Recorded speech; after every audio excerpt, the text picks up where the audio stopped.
Syria. Nearly 2 years of violence, more than 60,000 deaths, but finally we might be looking at some diplomatic progress on the crisis there. For the first time, President Assad's chief ally, Russia, held talks with the leader of Syria's national coalition, the opposition. This is Moaz al-Khatib. It was the foreign minister, Sergei Lavrov, who spoke to Khatib on the sidelines of a security conference in Munich. Lavrov now says he wants to keep in regular contact with the Syrian opposition.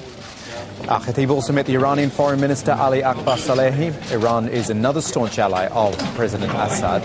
After that 45-minute meeting, Khatib said they talked about finding a way to remove the Damascus regime with the least possible bloodshed. And Syria's opposition reiterated it is ready for dialogue with President Assad's government, subject to conditions, including the release of 160,000 prisoners.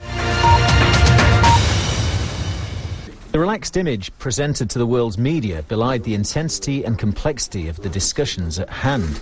The US Vice President, Joe Biden, exchanges small talk in front of the cameras with Russia's Foreign Minister, Sergei Lavrov. But the two sides remain deeply divided on how to tackle the crisis in Syria. And nearly all of our partners and allies are convinced that President Assad, a tyrant, hell-bent on clinging to power, is no longer fit to lead the Syrian people, and he must go. And persistence of those who say that priority number one is the removal of President Assad, I think it's the single biggest reason for continued tragedy in Syria. This man could be key to a breakthrough. Moaz al-Khatib, who leads the opposition Syrian National Coalition. He also met with Mr. Biden and, on the sidelines of this security conference, held his first talks with Mr. Lavrov. Russia talking to Syria's opposition is a significant development. The wheels of diplomacy oiled by Moaz al-Khatib signalling his readiness to talk to Damascus. He's now been invited to Moscow for further discussions. The head of the Syrian opposition said his country has become a lake of blood and urged the international community to take action. It is unacceptable for the international community to be a bystander just watching what is happening to the Syrian people.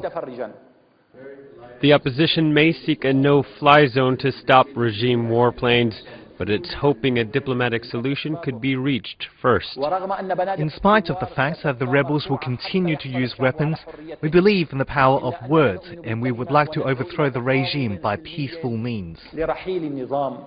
The conflict is 22 months old and has left 60,000 people dead, but the UN Security Council has failed to reach consensus. 3 times Russia and China have vetoed, blocking key resolutions. The UN Arab League envoy said the Security Council is failing to live up to its name. You are said to be the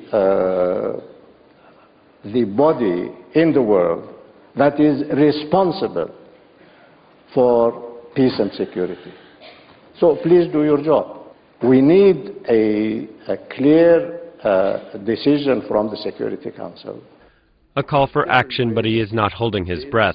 Lakhdar Brahimi said there is no solution around the corner, nor does he think one will be found within Syria's borders.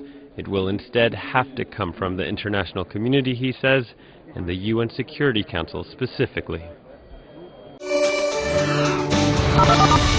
Yes, Syria definitely one of the big talking points, also Iran and Mali. We have seen some glimmer, possibly, of progress on Syria yesterday.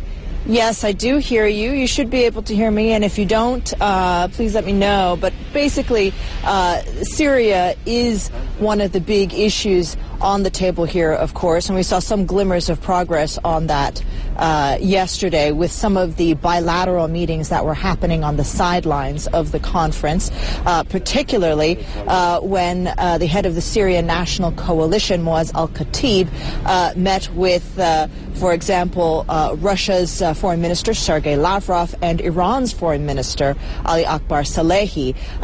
The fact that they met, that he was able to meet with both of them, certainly suggests that perhaps there is some progress there. But again, nothing concrete yet to come out of that.